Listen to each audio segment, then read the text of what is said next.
Good morning, everybody. It's Tuesday, June 17th, and this is the AgYield War Room. I'm Dan Dempsey, and I'll be moderating today's session. As always, if you get any questions or comments, please feel free to drop us a line in the chat area, and we'll be sure to get to it during the show. Overnight markets here, July corn down a half at 434 and a quarter.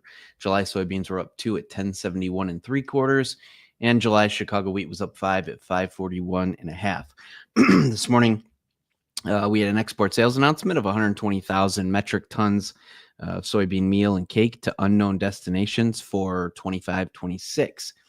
Yesterday afternoon, we had weekly crop progress and conditions. 72% in the good to excellent category for corn. That was up 1% from the previous week and still above the 5-year average of 67%. Soybeans, however, dropped a couple percentage points in the good to excellent to 66%, still above the 5-year average of 65% there. Winter wheat ratings dropped a couple, 52% in the good to excellent category, but still above the 5-year average of 44%. Winter wheat, also 10% harvested. That was up 6% from last week. And the spring wheat continues to increase in the good to excellent category, up to 57% good to excellent. That's versus 53% last week and 56% for the 5-year average. Retail sales this morning were down 0.9%. They were looking for a number closer to 0.6. Outside markets, Dow's down 252. So with that, we've got things we know here this morning, guys. Getting hotter throughout the Corn Belt, but rain continues to show up. So wet and hot, certainly not overly threatening at this point for the fundamentals of our grain markets here. We've got, however, geopolitically, things continue to heat up in the Middle East between Israel and Iran and what our inclusion or things are going to be. So this is going to be really closely monitored. I know President Trump's meeting with his national security team this morning. So obviously any news out of Washington will be closely monitored. And lastly, yesterday afternoon or evening, we continue to get just confusion between, or I shouldn't say confusion, but I guess just different opinions between the House and the Senate bill for 45Z and different things that are being written in. So I think there's back and forth on what actually is going to become the new standard as we go forward. And Justin, maybe share a few thoughts, I guess, as we've continued to dig in on this topic. And I thought your opinion overall this morning, that any way you slice it, it appears to be, I guess not negative and is a positive in some capacity, but I guess just share your thoughts and we'll throw around the room.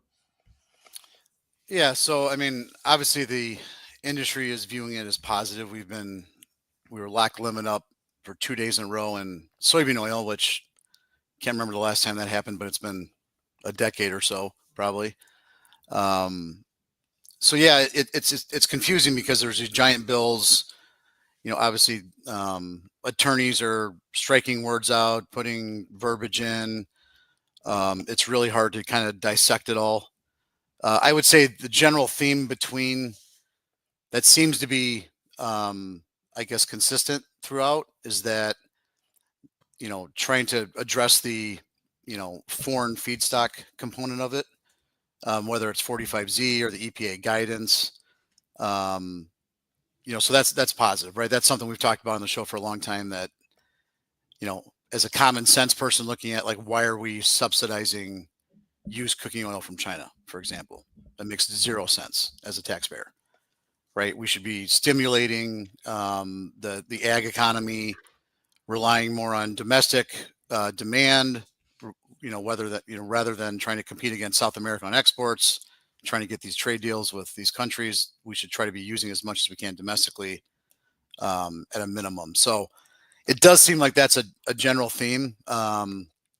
We've got oil share near 50% of the soybean crush margins.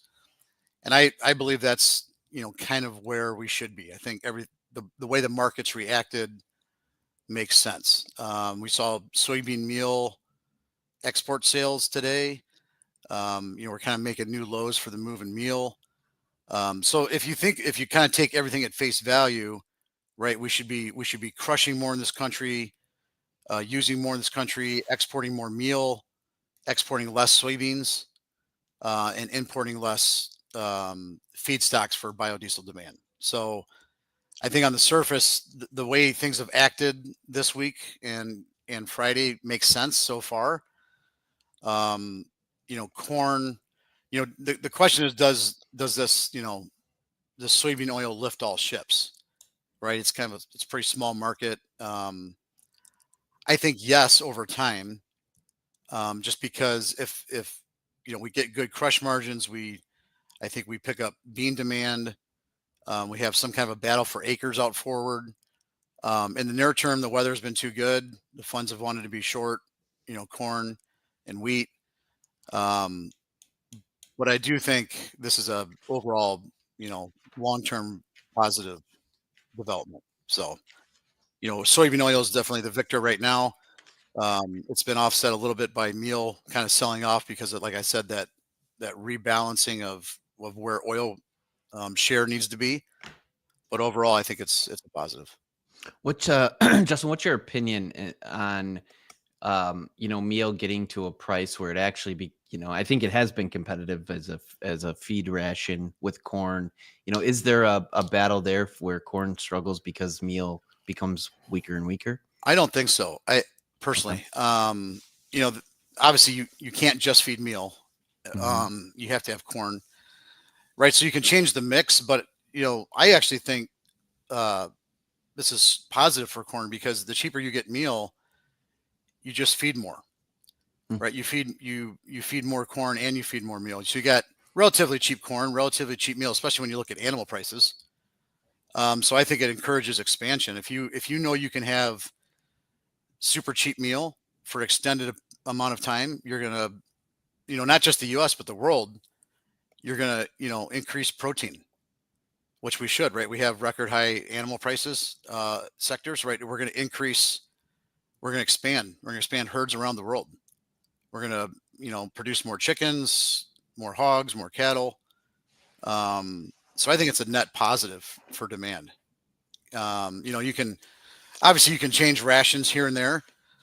You can make a hotter ration with more meal for sure. But yeah, overall, if you have, meal is one of those things where when meal gets super high priced, it's actually negative for corn demand because the overall feed ration gets too expensive. So if you make that one component super cheap, it encourages more corn demand actually. So I think it's a net positive. I think like I said, I think if you look at call it a 12, 18 month, 24-month horizon, I think demand goes up from these kind of policies for feed and other things. Sure. Ben, what's on your mind this morning? This July corn has been, I think that last week, Justin and our off screen referred to it as the poison pill, and it certainly feels that way. We got a lot of reconciliation to do here with options, and just looking at the managed money component of corn, they're short probably 160, 170,000 corn at this point, and they really haven't pushed it that far underwater. Considering now they can sell more, they can make more units, but I think they're looking at some significant risk points over the next couple of weeks. There seems to be a lot of chatter banking on there's going to be more stocks in the stocks report, and we're going to garner more corn acres. I have a hard time with a lot more corn acres, just as prices have really flipped since we took the survey for planning intentions. And we've had a tremendous year of corn exports. So I think that they've got to have three things go in their favor in order to get a continued decline into mid-July. But it has definitely been a counter seasonal move thus far. In July seems to be the whipping post at the moment. Yeah, Ben, I'd just add to that real quick. I heard some good comments that we've traded big safrina now. We've traded perfect weather in the U.S., which I disagree is perfect. I think it's normal. I think we've traded a lot of these things so far. Now, if everything, we go through pollination, we go all the way through grain fill, and we're perfect, we're going to be cheaper prices than here. I would think. But to your point, I think as far as July corn being the poison pill, I just think that was a oversubscribed trade. Everyone kind of knew it was going to be tight, knew we had a low carry out. So I think it's just more just a pain trade. And it might be that way going into first notice day. But let's say, to your point, let's say we don't really pick up a lot of stocks. Maybe it was just farmers had to sell because they're financially really tight and just had to completely clear out the bins to make payments, and the funds got short. Maybe it was just a bunch of circumstances where you could maybe turn this market counter seasonally. A lot of years that we make lows in June or July on these counter seasonal, seasonals, and we have a decent rally going into the second half of the summer. So I'm kind of on that page personally, where we try to factor in all the good news early, get everybody just doom and gloom. And now you need a catalyst usually, whether it was Duratio or whatever in 2020 or a trade deal or something. But when you factor in so many good things, it wouldn't take much, I wouldn't think, to have some kind of a rally here. And it might be a 40-cent rally or 50-cent rally, but yeah, and they're short, Justin, right? I mean, they continue to be paid. So yeah, I mean, they could get short another 100,000 contracts. I mean, they can continue to pound it, but they're going to get away with it unless there's a catalyst. And if there's a catalyst, then the problem is we're going to all of a sudden realize that farmers aren't making money at 430 or 450 or 480. Mm-hmm. Right. So I think there could be some big air gaps here. I'll call it between here and 480 for new crop corn if something did ignite it. Sure. Dustin, before we move over to livestock, I guess the $1 million question is, how does your team and you guys, I mean, you're managing risk in this environment right now. I mean, what are you doing? Yeah, it's a rock and a hard place because you do have, aspects of support that's maybe unknown still, like what ultimately gets passed for propping up U.S. farmer, right? Like last year, we had the Farm Act passed in the 11th hour, $35 to $40 an acre payment, and that was, not including any sort of trade war, just extremely low margins, right? I think Congress is behind the farmer. The lower we go, the more likely something like that happens again, especially if it's due to trade war, in my opinion. I think the market, this is just me talking, like the market's been, perpetually in a bear market for the last 2 years. We've just had falling markets, and I feel like the wind is out of everyone's sails. And we really don't have as a market, the capacity to think about what it means that if some of these trade deals are inked, what does that actually mean? Think 2020 going into 2021. I know we had Duratio, that was a big part of it, but we also had, China, unexpected Chinese demand, right? So we did not have an MFP3 payment that year because China did come to the table buying. But we had MFP1 and MFP2, which were significant. And I think in a split universe, how did the whole trade war end up the first time around for the grower?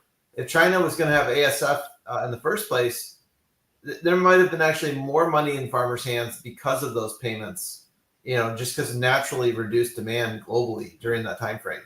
Now we don't have ASF. We have potential for trade deal on the table. And what I think would be potentially a mistake is to go take a big opinion one way or the other on saying, look, we're just going to have really good growing season, which it does appear evident that that's the case so far, and that trend could continue.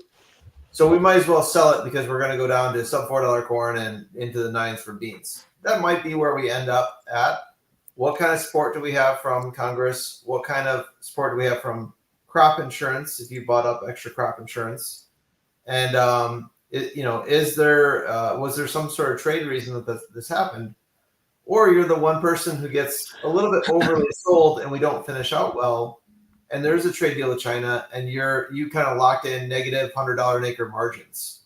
And that's a real possibility. Maybe $200 an acre margins if you have a 5% yield cut and you've sold too much. Those are the numbers I'm looking at right now. So it is a rock and a hard place, Dan. It's a very loaded question. But it's not like we're not doing anything. There's things to do. It's just more than probably a couple minutes we have to talk about. And they're very specific to the individual as well. What did they buy? What do they need to have? Yep.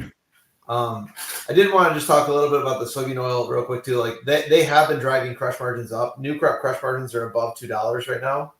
So unless meal starts to drop off, by all accounts, it is what's been driving the bean price higher, in my opinion, too. So very good forward crush margin look right now. Yeah, I'd add to Dustin's comments. Like, it really does depend on the individual, but like for a lot of people, bought up crop insurance this year. I know certainly our client base did. I'm sure others in the country did too, with the ECO changes. And so you have to remember that is a hedge, and it's hard to be really disciplined in this environment. But when you paid the money to have that hedge on, that is why you paid the money to do that. So that if this scenario happened, you're not forced to sell it in the hole, so to speak. So, when you have, big crop insurance policies, it gives you like ammunition, right? So if we do have a big, let's say we have a 40, 50 cent rally, you can sell against those bushels. You have that protection. If we just have perfect weather and collapse from here, that kind of is your hedge. Now eventually you got to figure out, logistically, how many bushels you got to move at harvest and those kinds of things. But in my opinion, you have to look at, the spreads and the carry and figure out where to place hedges and, those kinds of things. If you're in that situation where you paid a lot of money for a Cadillac policy so that you weren't forced to sell it below, at these levels. So it really does depend on the person. And like we always say, you got questions or want to bounce ideas, give us a shout. We'd love to visit with you. Real quick here, let's move over, Ryland, into livestock. Cattle almost got everything back from Friday, which was good to see. And then gap higher in hogs. What are your thoughts this morning? Yeah, I mean, we tried. It was kind of an inside day, but, overall just kind of felt like, some consolidation here. Big up in choice cutout yesterday. Choice is up 423. Select was up 397. So these are new highs for the move here. So I think just overall these lighter kills, still kind of expecting cash markets to, I think at this point, see steady to steady firmer trade. I think there's a little bit of caution right now with these kills being reduced, but we'll see how the price action kind of goes today. I mean, these breaks, especially the 20-day moving average, has been really good support in the cattle market. And at this point, we really just haven't seen any severe kind of downward pressure on the cash market yet. So we'll see how the Packer tries to play it this week. But overall, just once again, it seems like we're still holding those levels of support pretty good. On the hog side, yeah, just another gap higher, another new high, new contract high. I mean, we're seeing the product markets really kind of keep the buyers pretty active here. Bellies were up another $3.82. Open interest jumped 8,000 contracts. So, I mean, the buyers are still really active here. We are starting to flash some technical signals, like we're getting to those overbought kind of levels, but cash market is still staying strong. I mean, this is definitely a demand-led market here, so hopefully it continues. But overall, we're seeing really good producer margins in the back end here. So I think that's something to be aware of. We're probably going to start to run into some hedge pressure up here, especially for October on back. Very good, man. Appreciate the update. Just came into the open here. We got July corns up 2 1/4 now, 2 1/2 last, 437 1/4. July soybeans are up 2 at 1071 3/4, and July Chicago wheat leading the way this morning, up 8 1/2 at 545. Appreciate everybody that tunes in on a daily basis. If you wouldn't mind, throw us a like and certainly subscribe. Doesn't cost you anything to do so, and it'll keep you up to speed on everything that's going on with AgYield. So again, thanks to everybody that supports the show. We're doing this live every day that the markets are open on X, Facebook Live, and YouTube Live at 8:15 Central Time. Appreciate the thoughts and comments here this morning, guys. It was a good show. Hope everybody has a great day, and we look forward to talking to you again tomorrow. The War Room is proudly presented by AgYield. For over 50 years, the AgYield team has provided grain marketing and risk management solutions for growers across the country. Our veteran consultants harness cutting-edge technologies to pinpoint risk, optimize market performance, and protect your farm's profitability. Discover a new approach to farm revenue management at agyield.com. Hey guys, Jack here. Be sure to support the show by hitting the like button, leaving us a comment, and subscribing to the channel for all the latest updates. Thanks for watching. We'll see you next time.